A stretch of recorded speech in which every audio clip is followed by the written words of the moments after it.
This is the summary and reflection of the AHN Achievement Award.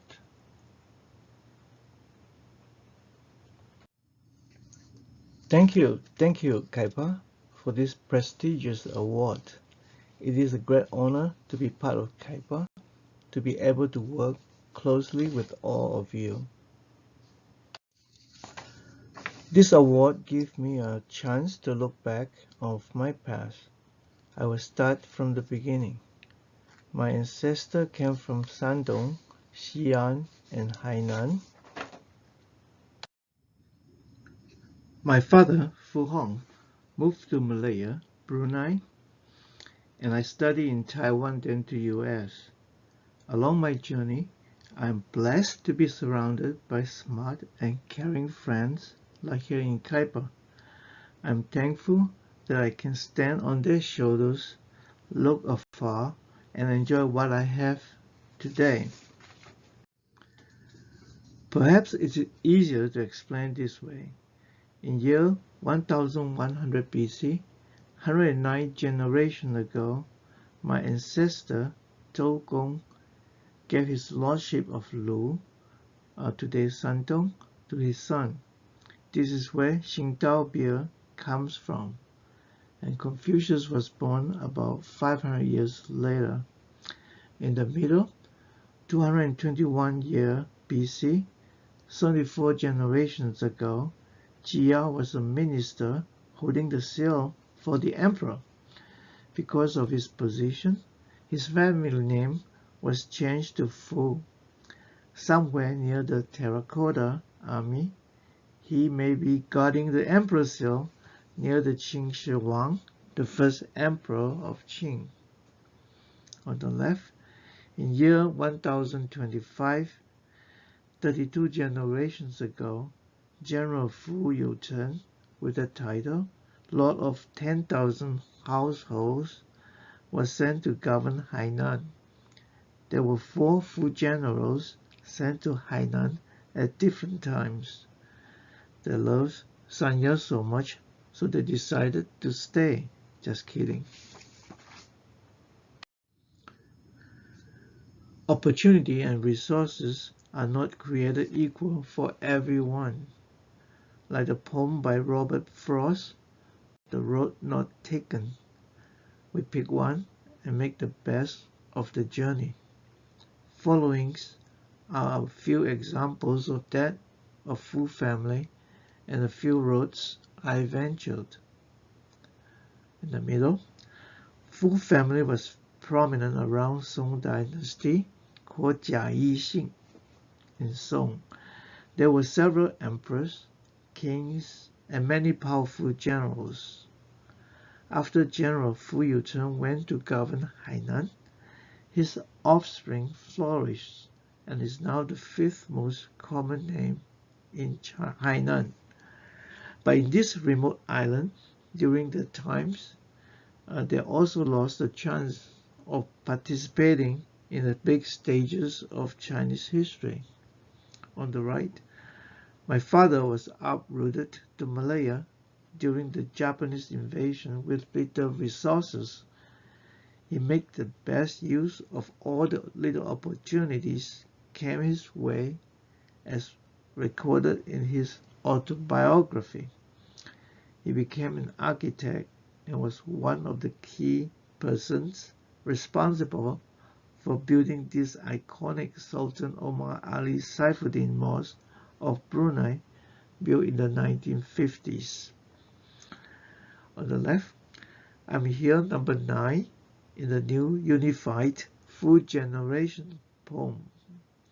We have 31 more generations to go before we have to devise another one. My mentor, Dr. Sang, came back from Harvard and encouraged me to translate this novel, I Never Promised You a Rose Garden by Hannah Green. Then I went on to translate Carl Mening's Man Against Himself and Sigmund Freud's The Interpretation of Dreams with my friends. The New Waves Literature series, Xinchao Wenku, consists of more than 200 Western classics translated over 10 years. Almost 25% of the work was done by our group of young medical doctors. Little did we realize at that time that these were the most important intellectual food for the young generation of Taiwan in the 1970s, according to a retrospective study. There's a saying that goes, if you want to bankrupt someone, ask him to start publishing a magazine. Naive and passionate, our group did, and I threw in all my savings from the translation work after medical school to start a publishing company called Jijing.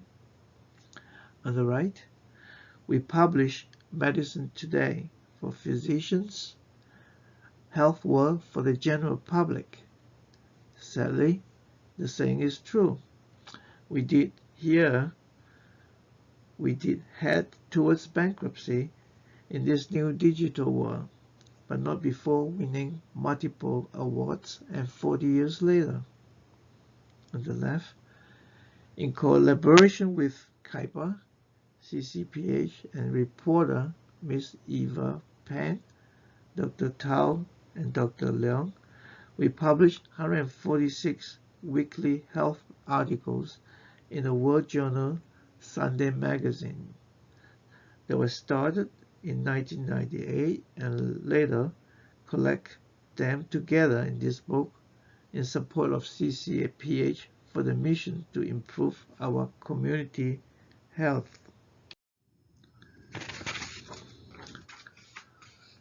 This is our stroke study of the New York City Chinatown, summarized on the left lower corner, the YouTube video.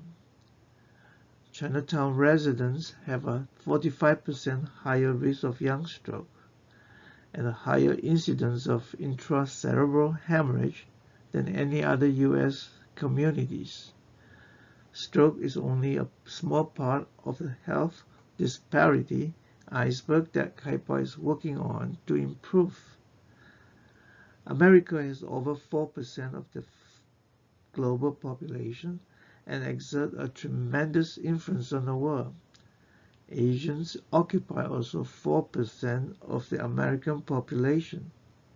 Similarly, we definitely can and will positively contribute to USA. However, if we do not first improve our community health, there will be little we can offer.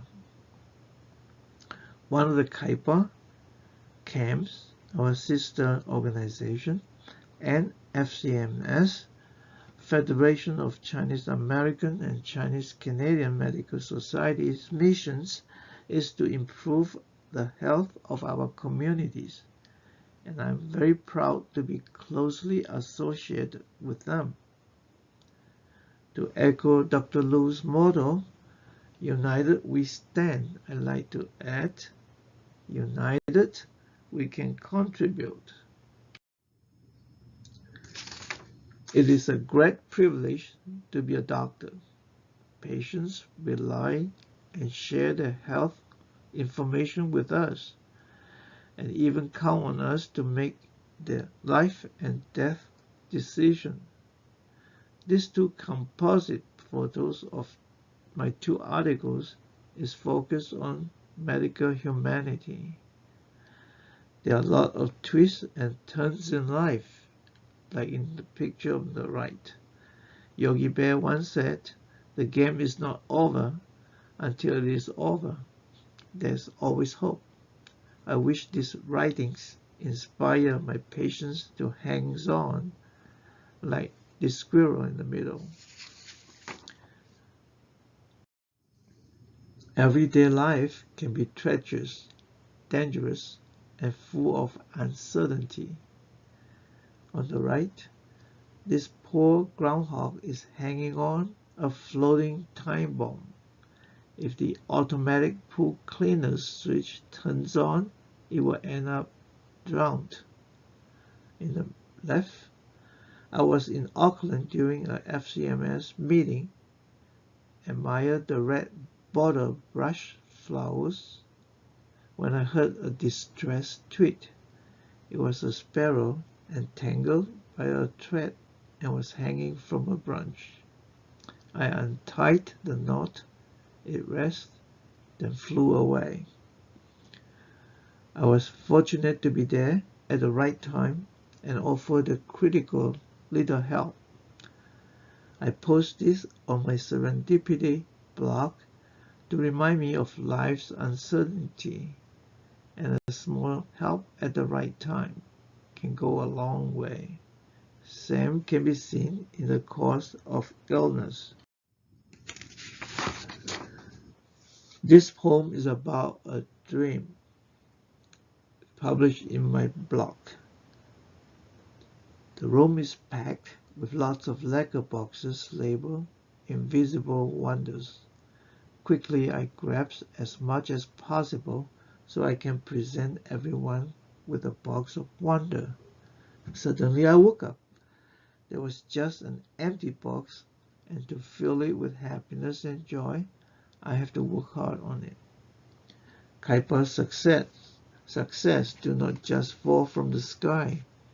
It is the cumulated result of Kaipa team effort and full support of our friends. I cannot have traveled all these roads alone. I am blessed to have a most caring wife and 4 loving children who help me navigate the ups and downs of life's 4 seasons. To summarize, each life is a unique, irreplaceable gift. Life is always half full, not half empty. We have to work hard and play hard and always have empathy. Thank you.